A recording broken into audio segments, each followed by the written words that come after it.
lunch with Mary Scifres of Beacon Executive Coaching and asked about an article she had on her website called Making Laughter Your Secret Superpower. And we decided it was a topic that could build bridges, foster hope, and restore our spirits through these very difficult times. Mary is an experienced executive leadership consultant, author, and as we all know, United Methodist minister. She is known for her expertise in 21st century leadership, particularly in change management and strategic planning, as well as creative worship and church growth. So welcome, Mary. Wow. We look forward to it. Hey. Well, and I'm impressed how many of you moved up. Well done. I was figuring I was going to move all the back row Methodists to the front. Well done. Well done. So, see, you've already passed the first test. You've given me a smile by getting closer in the room. So thank you. It's kind of funny that I would talk about laughter because I'm not someone who really likes slapstick comedy. Never been a big fan of April Fool's Day and those practical jokes, but I do love laughter.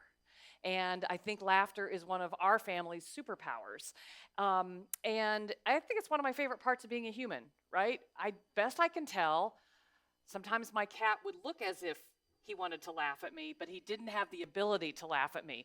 So we have the ability to laugh at ourselves, laugh with other people, even laugh at other people, laugh at different situations.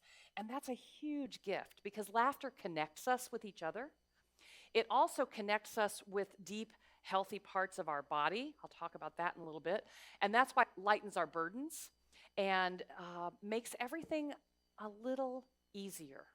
Laughter actually connects us with the frontal lobe, which is where our genius happens as human beings, and helps us get out of this part of the brain, which causes us to fly, fight, or freeze. And laughter gets us up front to the creative, peaceful, loving part of our brain. And so whether you're leading in a meeting at work, leading here in the church, or just meeting with friends, Bob just told me a fun story of meeting with friends, and he doesn't even remember what, but they just broke into laughter, like hilarious laughter, a group of friends they normally wouldn't have. And he and Betty talked about how transformative that was, how like, wow, I wish we laughed more. So I'm going to start by giving you something to laugh about. We have lots of funny stories in our family. Our family, we're not all easy to get along with. There are 3 of us in our little family, and we're all bigger than life and very opinionated. So we solve that, what could be very conflicted times, with a lot of laughter. So I'm asking my husband, BJ Bew, to tell you a story of one of those times when kind of a tragedy struck and laughter saved the day.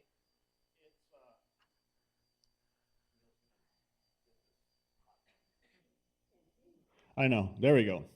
So we're coming into Halloween, and we had just moved into our brand new house up on the hill. Many of you have seen that. And one of the things that Michael and I would love to do would be to carve a jack-o'-lantern. And jack-o'-lantern carving in our house takes a long time because it's very intricate. And you put all the papers down, the newspapers, and then you scoop out all the guts, and you draw the images, and then you very carefully with a very, very sharp knife. And with a small child, you have to be really careful. So I was feeling very, shall we say, I needed to kind of show how impressive this pumpkin was. He was very proud of this very large pumpkin that they had spent hours carving. So he wanted to see it held up high. So you have to do the clean and jerk, right? To get a pumpkin that big, that high. So then it's like, wah! And then, wah! Well, when I did that, my foot slipped on the newsprint. The newsprint went straight back, and I went straight forward. And so, like any sane, rational person, I tried to run forward to get my feet underneath me. This was not particularly successful, and I just face planted into our brand new, beautiful glass Weiland coffee table. Tabletop. and the pumpkin slams into the coffee table, and Michael looks at me and says, "My pumpkin." I looked at him and said, "My table." And I'm lying on the floor saying, "My spine." So we're all just laughing because, it was pretty funny. It was a pretty stupid thing to do, but it's like, it was really fun when it did. It's like, oh yeah, Michael's laughing. Look at Dad being silly. And then, could have ended up in Pride ER. goeth literally before the fall. Yes. So the table was fine. The pumpkin was fine. And BJ's back was fine. But it has been one of our favorite Halloween stories for many, many years. It was also the last giant pumpkin he ever carved. I have noted his pumpkins got much smaller after that. So the thing is, laughter is good for the body and soul. The writer of Proverbs wrote thousands of years ago in chapter 17, verse 22, "A cheerful heart is good medicine." Solomon, or whoever wrote that proverb, knew something that science has researched and discovered is actually scientifically and physiologically true and provable. The reality is that whenever we laugh, this physiological act of laughing releases all kinds of positive endorphins and decreases cortisol, which is the thing that makes us fight, flight, or freeze. And all kinds of great neurotransmissions start happening in the brain that impacts the entire nervous system. So the Mayo Clinic's been measuring this for years, and they have all kinds of numbers. I'm not going to bore you with numbers, but laughter lowers your stress. Who doesn't need that right now, right? Laughter strengthens your immune system. So laughter can actually help prevent illness or help you heal more quickly when illness strikes. Laughter improves your mood. And I'm not just talking about, oh, I feel better today, but I mean, it helps decrease clinical depression, suicidal thoughts, suicidal ideation, increases sense of self-worth and sense of hope. Again, Mayo Clinic's measuring these things. And this is a beautiful one. Laughter even eases pain. They've shown this, because now they can measure your pain with all kinds of little sticks and stuff on it. It actually can lower your pain. So laughter is a really helpful tool. And the interesting thing is, best sociologists can tell is the average child laughs. How many times a day do you think the average child laughs? Hundreds. 300 times a day. The average child laughs 300 times a day. And children's laughter, giggles and belly laughter and just pure havoc of fun, right? Okay, now when we're in adulthood, what do you suppose our average laughter rate is on a daily basis? 5, 10. You guys are real pessimists. The average adult laughs 30 times a day. See, we're not doing that bad. So now you better go toward average, right? Right? You figure Jay Leno probably laughs 600 times a day. So some of us have to kind of catch up to make up for comedians who really break the curve. But the thing is, laughter really helps us individually. And it's something that is deeply baked into how God created us. I mean, this is a gift that God gave to humanity, not just our rational brains, but our ability to laugh. This sets us apart, right? If we are created in the image of God, what does that mean? It means God also does actually have a sense of humor. God laughs with us. God laughs through us.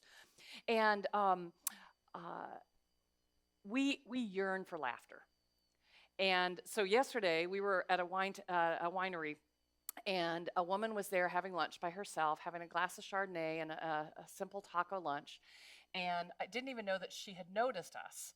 But BJ was wearing one of his favorite shirts. He's an editor. And so one of his favorite shirts says, "I'm silently correcting your grammar."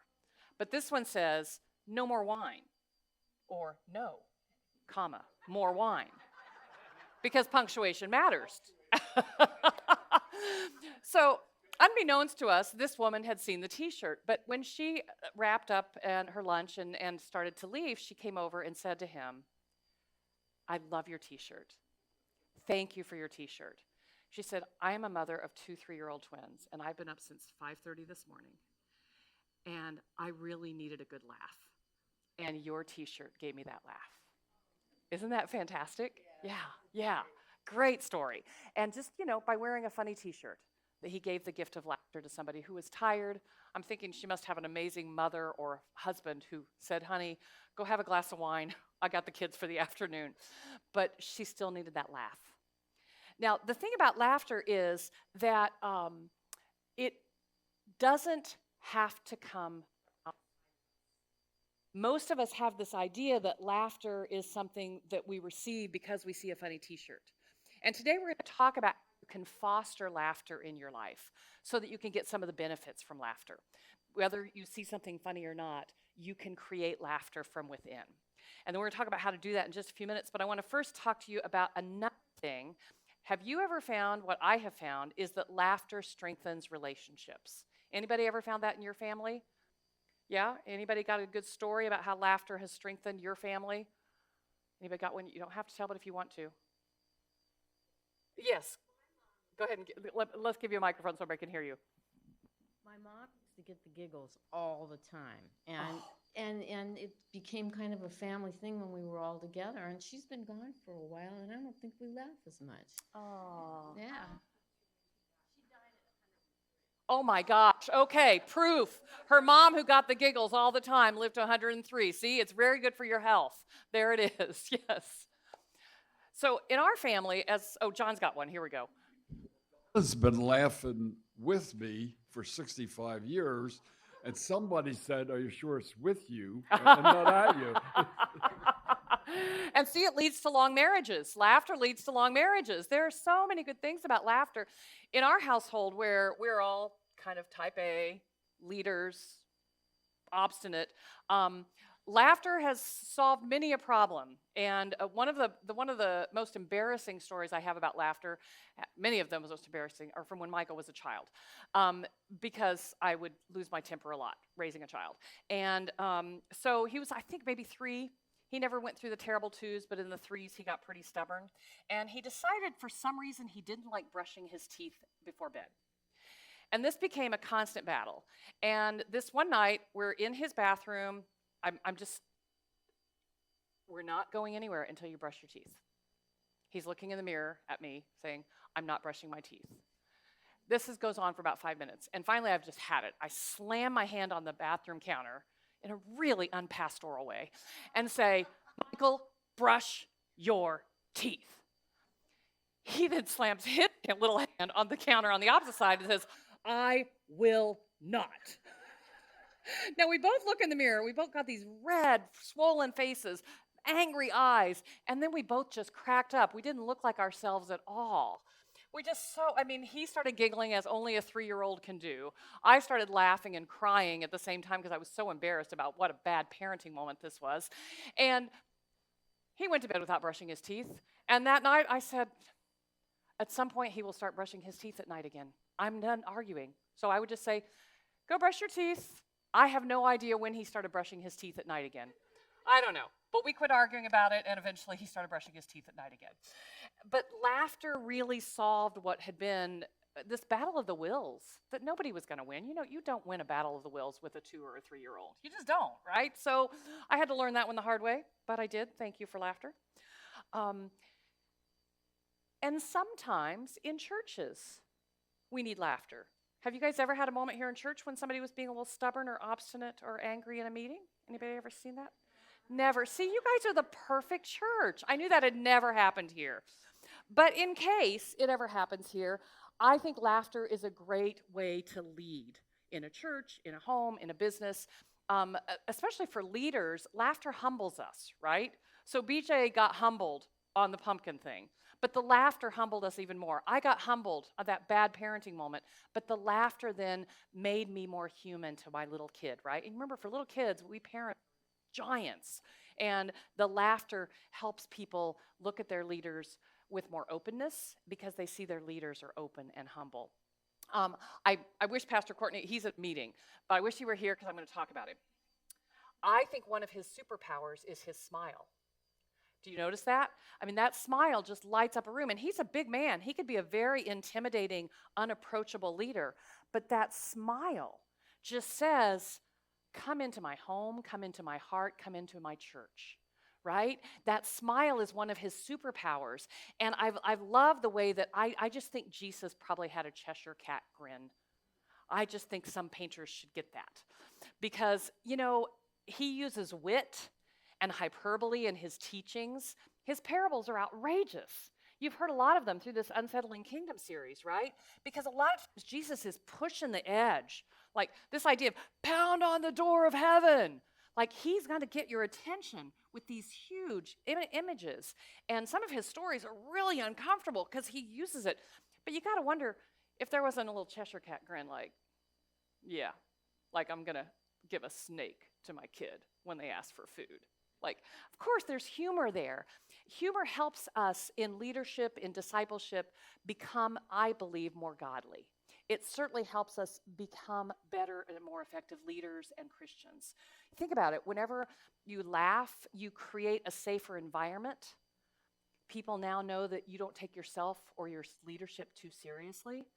And if we can laugh at a mistake, then we create a safe environment for risk-taking. It's okay if we tried it once and it didn't work. That's okay. Let's laugh about it, right? One of my worst was my first church. I was the minister of music and youth. So Nandi, I did half your job and half Megan's job, but I was full-time. But I wasn't a great organist. I was trained as a concert pianist, so my feet didn't always work. The whole organ thing was pretty intimidating, but organ was a big part of the job. And so I don't know what happened between the offertory, where I was conducting from the keyboard, and then I sat down to play the doxology, and I started in the wrong key. And there was just no recovering from that. And my senior pastor was a fantastic musician and a pretty harsh senior pastor, and he finally just turned around and said, we could just start over. It's okay. And the whole congregation laughed, and I started in the right key, and we sang the doxology successfully. But I was so embarrassed, and I was so grateful that he just laughed. He could have been really angry because he was a perfectionist, but he just laughed. And he also taught me laughter when you're leading worship is a really important leadership skill because everybody's a lot calmer if we can laugh when the baby cries right at the highlight of the sermon or when the sound squeaks or when the organist, not that Penny or Daniel would ever make this mistake, starts the doxology in the wrong key. So laughter helps us take those risks because we feel safer. Like, oh, it's okay, I made a mistake. And we can make mistakes at church. We can make mistakes in our home. We can make mistakes in business as long as we learn from them and move on. And because of this, I think laughter builds stronger teams.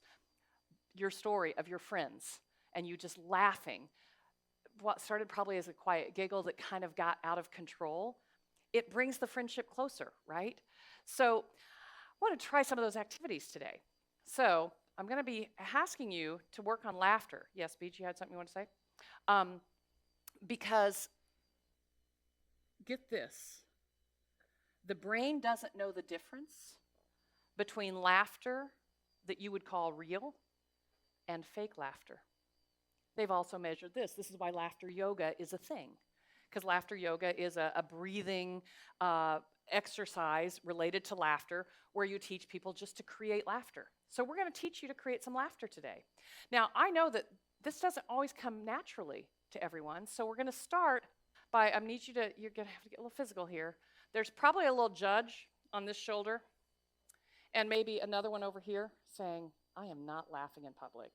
I'm not forcing laughter, and I certainly hope she doesn't make me get up front. I promise I'm not going to make you get up front. But I am going to ask you just to brush off that judge. Go ahead. Come on. This is physical. Laughter's physical. No, you too. Brush off that judge. There you go. Brush off that judge. Brush off the other shoulder too. Say, thanks, Judge, I got this. I'm going to laugh. I'm going to laugh a little bit because Pastor Mary's going to make me laugh. All right? Okay. So this is a no judgment zone. So if I ask you to do something and you don't want to do it, you don't have to. But let's start by giving yourselves a nice long round of applause. Give yourself a hand. Now let's try doing rhythm.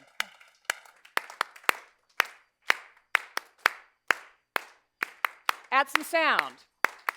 Ha, ha, he, he. Ha, ha, he, he. Ha, ha, he, he. Ha, ha, he, he. Give yourself a hand. You've already started laughing. Well done. See how easy that was? That wasn't too embarrassing, right? Yes. Hold on, Sharon's got.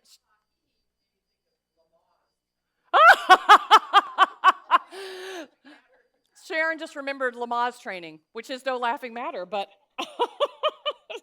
but similar physiological. Okay, let's try a deep breath in, and as you take your breath in, go ahead and get your arms above your head. Deep breath in. Big exhale. This next deep breath in, when you exhale, I want you to yell out, ha. Ready? Deep breath in. Ha. Let's do that again. One more time. Deep breath in. Ha. This time, we're going to take Helga's. Good job, Helga. This time, when you exhale, lots of laughter. You ready? Inhale.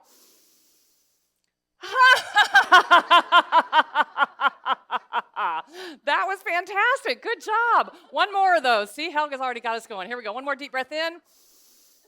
Oh, lots of laughter. Now, how many of you talk on your cell phones? Anybody talk on your cell phone ever?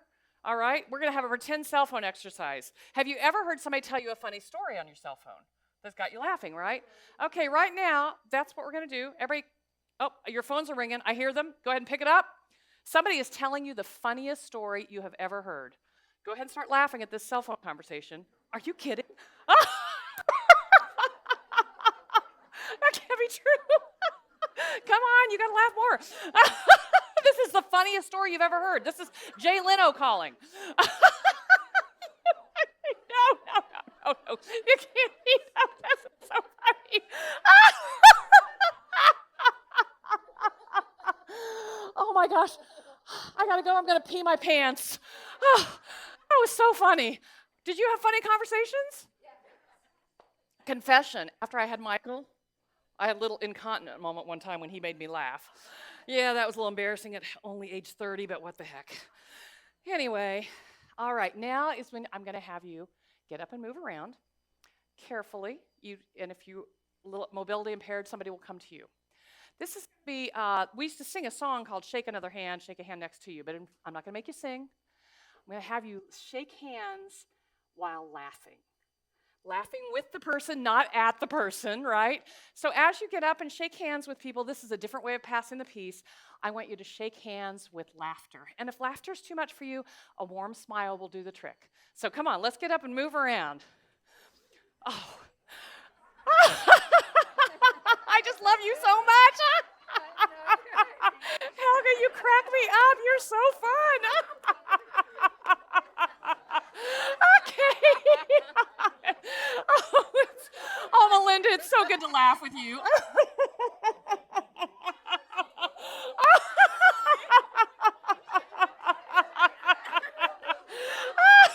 Oh, Karen, it's so fun to laugh with you.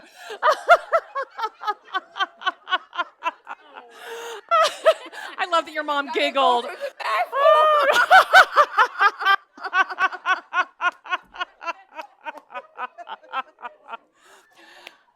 Well done. Look at that. Look at all this laughter, Randy.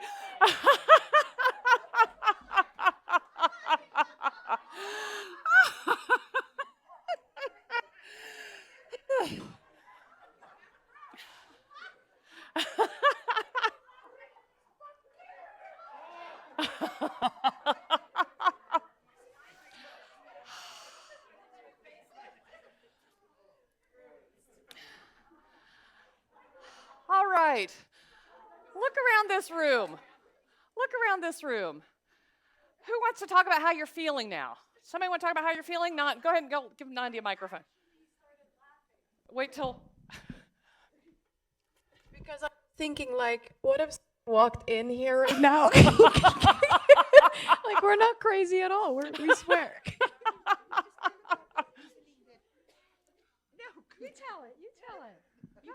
There you go. So we were at Nandi and Melinda's house one night with Vanessa and I, and they started speaking in Afrikaans, right? And so Vanessa and I were trying to repeat what they were saying. We laughed so hard. We could not, like, say something now. Okay, repeat. Rimpies bank. It's a little chair with rimpies, you know.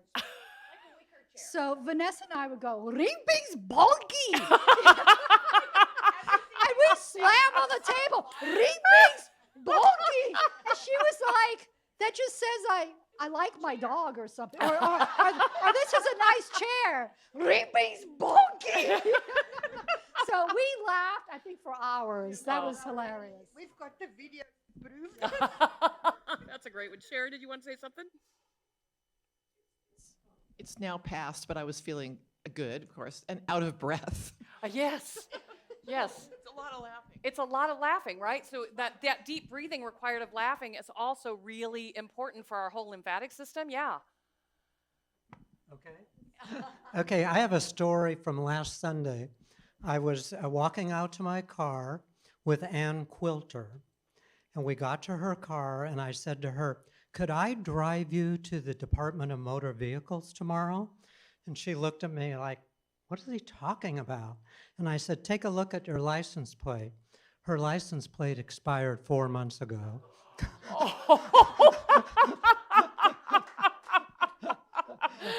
So anyway, she'd been out of country for a while, so she says, I think the 2026 tag is in my mail, but I haven't found it yet. That was a good one. Well done, Bruce. Anybody else got how you feeling? How you feeling after that? Karen? I think I have muscle strain. Right? It's a sign how little we laugh if that much laughing is hard for us, right? I think the greatest thing about laughing is it's not planned. It comes. You can't help it. You gotta laugh. That's right. Yes. Yes.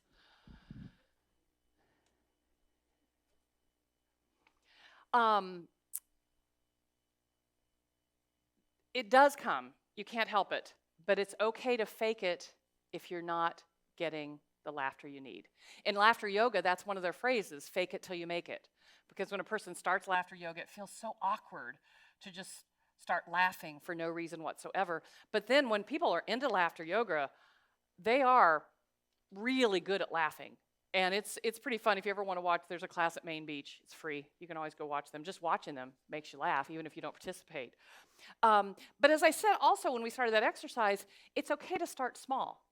Like Helga and I are big laughers. That's who we are, right? Doesn't she have a great laugh? Some people, You know, when I watch television, I'm by myself. I have to laugh and they laugh on it's so good to laugh, even when you're by yourself watching television, right? To give yourself that gift of the good belly laugh, to really enjoy it. When I started reading Janet Ivanovich novels, I would wake BJ up because I would start laughing. She's such a comedic writer. And I would start laughing so much I shook the bed, and I read in bed at night. He'd be like, what are you reading? I'm like, this new author, she's so funny. But I just love that belly laugh that a good comedy can give me, and a good comedy show, whatever. But if you're not a big laugher, a warm smile, it also helps, right? Just a quiet smile, you know, a word of gratitude. It's okay. If laughter isn't as easy for you, a quiet smile also begins that process, right? Laughter gives you more because it's so physiologically involved. But the smile also helps. And the smile can also open the door for laughing with someone, right? It opens up the conversation. It begins to create a kind of connection, even an intimacy that allows for laughter. Because let's face it, laughter's kind of intimate, right? We don't usually, that's part of the reason I suppose as adults we start quieting it down. But watch the kids on a playground. There is just nothing to hold them back. When something is funny, when they're winning the race, they're just laughing with absolute joy. And Jesus says, if you want to enter the kingdom of God, you must come with the heart of a child, right? How much more laughter draws us closer to God as well as closer to one another. So I just really, really believe in laughter, and I believe in smiles. And I can remember when I went to New York City, I think I was 15, it was on a church mission trip, and when I saw how I'm from Indiana. People in Indiana are pretty friendly. And New Yorkers are pretty hurried and harried and not a lot of smiles. And so I started a test. I remember saying to one of my counselors, I said, I'm going to smile at every person I pass and see how many people smile back. And I had about a 50% success rate. which I thought was pretty good for a 15-year-old in New York City. And it became kind of a conversation on our mission trip, like, can a smile make a difference? And it did. It made a difference. So here we go. Now this one's going to be a little different. You ready for another exercise? Okay. This one, we're going to go row by row. I'm going to start here. You're going to just start, BJ, with a small sound of laughter, and then you're going to catch it, Pamela, and make it a little bigger. And then Randy, you're going to make it a little bigger. And I don't know your name. And Paula, you'll make it a little bigger, and we'll just keep going through this row. And then here, I'll have you go over to Josh. When we get back here to Maria, I'll have you go to Josh and give him a little bit more laughter. And then Josh, you're going to make it bigger, and then we're going to snake back through. We're going to end with Helga, who's going to make it the biggest laugh of all. You ready? All right, honey, give us a little laugh.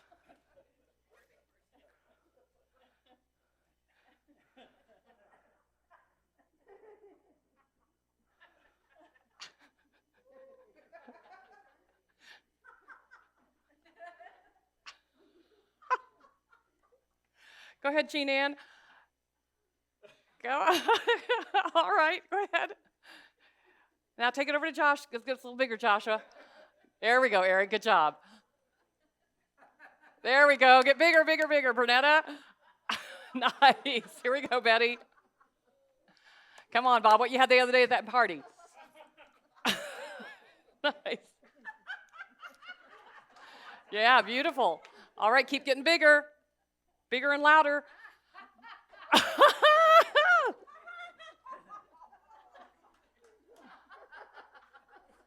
All right, Mom.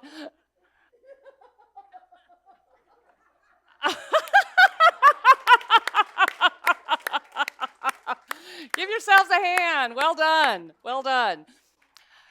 When we spread the laughter around and give ourselves that infectious gift, we are helping others as well as helping ourselves. And that's what Christian servanthood is all about, right? Not just helping ourselves, but helping others. So I want to say thank you for this. I want you to look around the room. See all these people around you? Is everybody looking a little more relaxed? A little more smiley? Yeah? See? See? Laughter, good for the body, good for the soul. Have something else you want to say? Oh, yes, hand back here.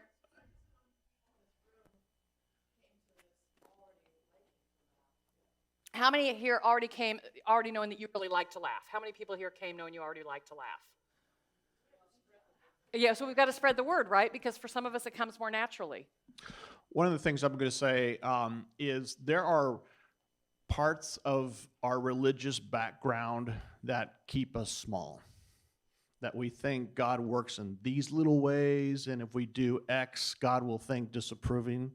And one of the things that I love about laughter, particularly in good film, is it makes us laugh at our own understandings. Can I do a really quick Absolutely. Monty Python? Yeah. So Monty Python and the Holy Grail. How many of you have seen this? So King Arthur in a round table, God appears, the clouds split. He's like, Arthur, Arthur, king of the Britons. Oh, stop groveling. There's one thing I can't stand. It's people groveling. Sorry. And stop apologizing. Every time I try to talk to someone, it's sorry this and forgive me that, and I am not worthy. What are you doing now? I'm averting my eyes, oh Lord. Well, don't. It's like those miserable psalms. They're so depressing. Now knock it off. It's a very humorous way of reminding us that God has got to have a sense of humor. And we can laugh at some of the things that we think are so serious when they're really not.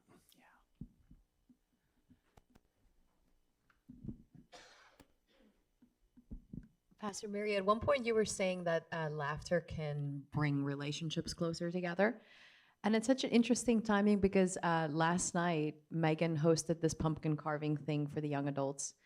And we often hang out. We're actually, beyond the group of church, we're just really friends and we love spending time together. We've done a lot of different hangouts, but last night specifically, at one point, this game that I know called Out of the Loop. I don't know if anybody has ever played it. If you haven't, it's fantastic for causing laughter. And we just started playing this, and we played almost like 6 rounds. We laughed that entire 6 rounds. So it was probably 2 hours of laughter. And I left last night just so happy and really like a feeling like we became 10 times closer last night. Like we hung out, so many times. We've had so many evenings like that. But last night was really, really special. Like we got to really know some funny things about one another and laugh. And I really, really, so when you said that, I just like, it's so true. It really is a tool to bring friendships closer together. So I just felt like sharing that. Thank you. What a great testimony. Thank you. Sharon? Well, at least not today. You can say as much as you want, Sharon. Okay, get your blankets, you guys, and your pillows. No, just kidding. If you have no one around you, and you can just laugh on your own anyway. I mean, I do that, but YouTube is a great resource for old sitcoms that you liked, for clips and stuff. And recently, I found, I can't think of her name, on Dry Comedy, and it's called The Not So Subtle Signs of Aging. And I won't say anymore, but it's so hilarious. I just start laughing, and my family thinks I'm crazy, but I really like it. It makes me feel good. Yes. That's thank it. you. Thank you.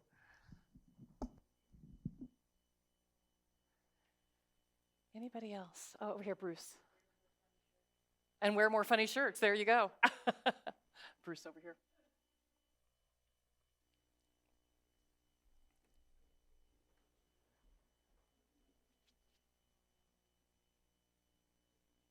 I think most of you know Dan Guerra, who was famous for his puns. Yes. And he could exhaust all of us at times. Anyway, probably his best was, he told me, I walked into the Laguna Niguel post office one day and I saw a sign that just spoke to me. So I said, so Dan, what was it? And he said, it said outgoing mail. That is Dan. Because if you know Dan. Definitely an outgoing male. Yeah, I hadn't thought of it that way. That was a good one. We'll have to let Dan know that he was present with us today, present in heart and spirit. So, Helga? From now on, be proud of every wrinkle in your face because they come from smiling and from laughing. And you know what I think is so amazing? When you are in a happy mood and you are amongst 2, 3, or 4 people, and one starts laughing, all of a sudden, we all laugh. We don't know why we laugh. That's the gift. That's the gift of that contagion of laughter. Yes, absolutely. And thank you for the wrinkles. Thank you, God. I've laughed and smiled a lot in my life. The thing is, I believe, unlike a camp counselor I once had, we were counselors in training, and each week we had a different set of pastors that came in to train us to be camp counselors. And these 2 pastors came in, a man and a woman. They weren't related to each other. They liked working together. And we were a bunch of goofy 18-year-olds, right? And counseling 5th graders. And about day 2, they sat us down to say, you guys have too much fun. Christianity is serious business. It is not fun. It's okay to have joy, but joy is not the same as fun. And we were like, 4 of us were theology majors getting ready to go to seminary. And we were like, I don't think any of my religion professors are going to agree with that. So the 6 of us talked. We decided we weren't going to let these 2 directors steal our fun for the week. And we still wanted to role model fun for a bunch of 10-year-olds, right? These are tweens. You want them to still stay in love with church as they become teenagers. But we still have that conversation with each other when we get back in touch. And it challenged. I was that young to have to start exploring, does God want us to have fun? Does God want us to have laughter? When you see the word joy, which appears a lot in Scripture, does it always just have to be a quiet, deep joy? No. Belly laughs are part of the joy, right? Fun with friends is part of the joy. God created us with these creative minds. You think about the comedians and the creativity that God gives them to see the world so uniquely and to cause us to laugh, whether it's an old I Love Lucy episode or a stand-up comedy with Jimmy Fallon. There's just so many different ways that creative people have brought us the joy of laughter. And I think that joy, laughter, fun, this is who we are created to be. And it makes the world a better place. It makes us better people.